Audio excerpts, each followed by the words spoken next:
আল্লাহর কোরআন শুনবেন, আপনি বুট খাইতে খাইতে কাম খেলে এটা মস্কারি। আপনি কি ওয়াজের বক্তার ইন্টারভিউ নিতে আইছেন এনে যে চাই তামসা চাই কিতা কয় চাই না, কিছু তো আমরাও জানি চাই না এটা কিতা কি মস্কারি করতে আসছেন এনে। আপনি আমার তো বেশি জান লিখিয়েছে, আমি আপনার তো কম জান লিখিয়েছে, অথবা আমি বেশি জান লিখি, কারোই কোনো কিছু না। আমারও আমলের ভিত্তিতে আপনারও আমলের ভিত্তিতে হিসাব। বুঝেন নাই কথাটা? কেন ইন্টারভিউর কিছু না। মালিকের কাছে যে মাঠে আমরা দাঁড়াবো আপনারাও দাঁড়াবেন, আপনারা দাঁড়াবেন আমরাও দাঁড়াবো, এক রবের কাছে হিসাব দিতে হবে। তাইলে বলতেছি আমরা উপার্জনকারী পুরুষ, রোজগার করে আর কি প্রতিনিয়ত পুরুষ মাত্রই আল্লাহ তাআলা তার মধ্যে সত্তাগতভাবে তার অস্তিত্বের মধ্যে আল্লাহ তাআলা পরিশ্রম করার মানসিকতা যোগ্যতা আল্লাহ দিয়েছে। লাকাদ খালাকনাল ইনসানা ফি কাবাদ। এই কাবাদ অর্থ হলো আল্লাহ বলছেন আমি মানুষকে সৃষ্টি করেছি পরিশ্রম নির্ভর, মেহনতওয়ালা।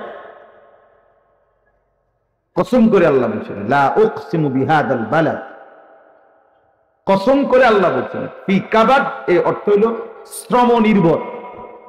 মানুষ মাত্রই পুরুষের মধ্যে আল্লাহ তাআলা বিশেষ করে এই যোগ্যতা দিয়েছেন, সে মেহনত করে উপার্জনের জন্য অনেক কষ্টের কাজ আল্লাহর কুদরতে আল্লাহর ইচ্ছায় মানুষ পুরুষ করে।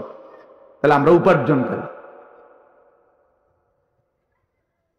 এই উপার্জনকারী হিসাবে আমাদের তৃতীয় দায়িত্ব হলো প্রতিনিয়ত বাজার, ব্যবসা, চাকরি, ক্ষেত খামার, কৃষি, বিদেশ প্রবাস যাই করি আমরা প্রত্যেকে, মাদ্রাসা হোক আর স্কুল হোক, বাজার হোক আর দোকানদারি হোক, অটো হোক আর সিএনজি হোক, যে যেভাবে উপার্জন করছি প্রত্যেক উপার্জনের মধ্যে দুইটা জিনিস খেয়াল করা, এটা আমাদের দায়িত্ব।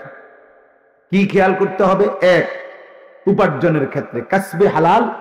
দুই, আকলে হালাল। হালাল পুরা জিন্দেগি সুন্দর। এক পুরুষের জীবন পুরাটা সুন্দর। খেয়াল রাখতে হবে আমার উপার্জনটা হালাল কিনা, আমি যে এই রোজগার টাকাটা নিলাম এটা হালাল কিনা। দুই হলো যেটা খাইলাম এটা হালাল কিনা। কাসবে হালাল মানে হলো হালাল উপার্জন, আর আকলে হালাল মানে হলো হালাল বক্ষণ, খাবার আর কি, খাওয়া। বুঝছেন আপনারা? সোজা কথা। তাহলে এক পুরুষের তিনটা জিম্মাদারি। এক নাম্বার নফস, মানে আমি নিজে, আমি একজন আনিস, আমি একটা ব্যক্তি, এই আমার ঈমান, আমার আমল, আমার আখিরাত, আমার হালাল হারাম ঠিক কর। এবার চলার পথে যদি শেষ পর্যন্ত কাউরে না পাই, আমি একা হলেও জাহান্নাম থেকে বাঁচার চেষ্টা করতে হবে। ফাকাতিল ফি সাবিলিল্লাহ লা তুকাল্লাফু ইল্লা নাফসাকা। আল্লাহর নবীকে আল্লাহ বলছে সূরা নিসাতে আছে, আপনার সাথে যদি ময়দানে কেউ না থাকে আপনি একাই যুদ্ধ করবেন। ফাকাতিল ওয়াহিদ মুযাক্কারে হাযা লা তুকাল্লাফু ইল্লা নাফসাক। আল্লাহ বলছে সাবধান, শেষ পর্যন্ত প্রত্যেকের ব্যাপারে যদি কোনো অজুহাত দেখান, এই কারণে মানে নাই, ওই কারণে মানে নাই, এই কারণে শুনে নাই, সবার কারণ দর্শাইতে পারবেন, কিন্তু আপনি কিন্তু নিজের মুকাল্লাফ, আপনি শরীয়তের সমস্ত হুকুমের ব্যাপারে আপনি কিন্তু আদিষ্ট, আপনারটা কিন্তু আপনারে বুঝাই দিতে হবে। আমার সাথে কেউ ছিল না, এই জন্য আমি মসজিদে নামাজ পড়তে আসছি না, এইসব করলে হইতো না। কেউ নাই তো একা নামাজ পড়বেন, জামাতের লোক এনে নাই, নামাজ পড়ার লোক নাই, নামাজ পড়বেন আপনি। এই জন্য আমি নফস, আমি ব্যক্তি, আমার ঈমান আমলের হেফাজত। দুই নাম্বার আমি কি বলেন, কি দ্বিতীয়টা কি বলেন না? দ্বিতীয়টা আমি, আমাদের দ্বিতীয় দায়িত্ব কি? অভিভাবক। বলেন অভিভাবক, অর্থাৎ আমার অধীনে যারা সরাসরি আমার অধীনে কি জানে, তাদের ঈমান আমলের হেফাজত। তাহলে এখন একটা ছেলে, একটা মেয়ে, একজন স্ত্রী যার অধীনে আছে, তাদের ব্যাপারে একজন মুসলিম অভিভাবক হিসাবে দায়িত্ব তো খাট পালং না, সোফা ফার্নিচার না, কিস্তিতে পারেন, সুদে পারেন, যেমনে পারেন টাকা লইয়া বিদেশ পাঠানো, এটা দায়িত্ব না। যেটা আপনার দায়িত্ব না, আপনি কেন দায়িত্ব নিলেন? আপনার হালাল টাকা দিয়া ফুতেরে বিদেশ পাঠানোর সামর্থ্য নাই, আপনি কেন এই জিম্মাদারি নিলেন? আপনার হালাল টাকা দিয়া বিল্ডিং করার সামর্থ্য নাই, আপনি কেন বিল্ডিং করার জন্য পেরেশান হলেন? তাহলে এটা জরুরি। স্ত্রী সন্তানের ব্যাপারে দায়িত্ব কি আমার, এই ছোট্ট এই কথাটা যদি আমরা বুঝতাম, সমাজ অনেক সুন্দর হতো। দুঃখের বিষয় হলো দায়িত্ব কিন্তু আদায় করে। সংসারের সমস্ত ঝামেলা, এই 10 টাকার দৈন্য ভাতা পর্যন্ত এই বেচারা পুরুষ কিনে আনে। বেচারা 10 টাকার দৈন্য ভাতাটাও কিনে আনে, 1 কেজি লবণ দরকার ওটাও কিনে আনে। সমস্ত ঝামেলা সহ্য করে সে। কেন? আমার সংসার। আমার সংসার কি হুজুর আমি হালা দিতার মুনি তাই না পারি, খুঁজা পারি, যেমনে পারি। এই যে দায়িত্ব, বিবি বাচ্চার ভাত মাছ ফার্নিচার প্রসাধনী আসবাবপত্র টাকা পয়সার ক্ষেত্রে তার চাইতে বড় জিম্মাদারি তো ছিল ওদের ঈমান আমলের ব্যাপারে।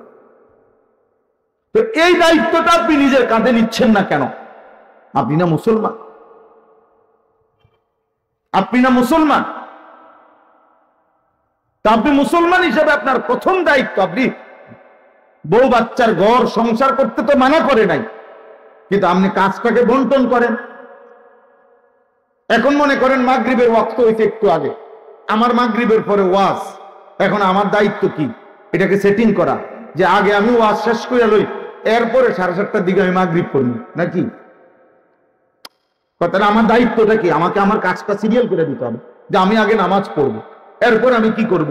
বয়ান করব। তাহলে আপনি কাজ করেন, সংসার করেন, বাজার করেন, ব্যবসা করেন, হার লাইনে যা মন চায় করেন, কিন্তু স্ত্রী সন্তানের ব্যাপারে মাথার ঘাম পায়ে ফেলে আমরা যে ঘর সংসার ফার্নিচার খাট পালং সোফা আসবাবপত্র গহনা অলংকার রেজিস্ট্রেশন ফি ফর্ম ফিল আপের টাকা বইয়ের টাকা খাতার টাকা কাগজের টাকা কলমের টাকা এত মুখী ঝামেলা আমরা সহ্য করতেছি, পোহাইতেছি, কোনো না কোনো ভাবে ব্যবস্থা করছি, তো এদের নামাজ রোজা আখিরাত পাক পবিত্র হালাল হারাম এটা জিম্মাদারি কার? এই দায়িত্বটা কার? আজরাইলের নাকি? তাইলে এই কথাটা আমরা বুঝাইতে পারি না। কর হুজুর আমার যা করার করে দিছি, গদ দুয়ার একটা নুনের বাড়ি পর্যন্ত কিনা দিছি, বিয়ে করবো কইছে বিয়ে করাই দিছি, বিদেশ যাবো কইছে বিদেশ পাঠাইছি, যা করার হুজুর আমি করছি। এবার যদি আল্লাহ খোদা না মানে নামাজ রোজা না করে আমি কিরতাম না, আপনি কিরবেন? আপনি বই বন খাইবেন, চা দিয়ে বিদাইয়া খাইবেন বন, আপনার আর কাম কি? আপনি শুয়ে নেবেন? আপনার তো কামে শেষ, আপনি তো গদ্দুয়ারে করে দিচ্ছেন। এই সমস্ত ফালতু কথা, এই সমস্ত নাফরমানি কথা বললে আখিরাত টিকবে। সুন্দর সুন্দর কথা আর এই গপ মারণ এগুলা সাদওয়ানে মানায়, হাসরের মাঠে মানাবেন। সুখের আলাপ ওই দুনিয়ার হুজুরদের কাছে আপনি বলতে পারবেন, হুজুর বলেন তো, বুঝি তো, ঠিক তো, আমরা লেগেই তো কন, মানলে তো বালা ছিল, বুঝেন তো কিতা অন কি আর এই যুগ আসেনি? তো এই যুগ যেহেতু নাই, আপনি মারা যান। কথা বলেন না কেন? আপনি মরেন না কেন? আপনি ট্যাবলেট খেয়ে মরে যান, যেহেতু ওই যুগ নাই এখন আর। আপনি দু বাদ খান এই যুগে, আর নামাজের চিন্তা করেন এই যুগে। কথা বলেন না। নামাজের বেলায় বললে, আখিরাতের বেলায় বললে এই যুগ আর নাই। তো এখন যে গোস্ত খান, মাছ খান, টাইলস লাগাইলেন, বাথরুম করলেন ভিতরে, আগে তো এটা ছিল না। আগে বাথরুম টয়লেট বাড়ির ভিতরে নিয়ে ছিল, আলাদা ছিল না। আমি যে টুমচোর মাদ্রাসায় ছিলাম 4র্থ শ্রেণীতে, জীবনের প্রথম স্কুল পাশ কইরা জিন্দিগির প্রথম ভর্তি হয়েছি টুমচর মাদ্রাসায়।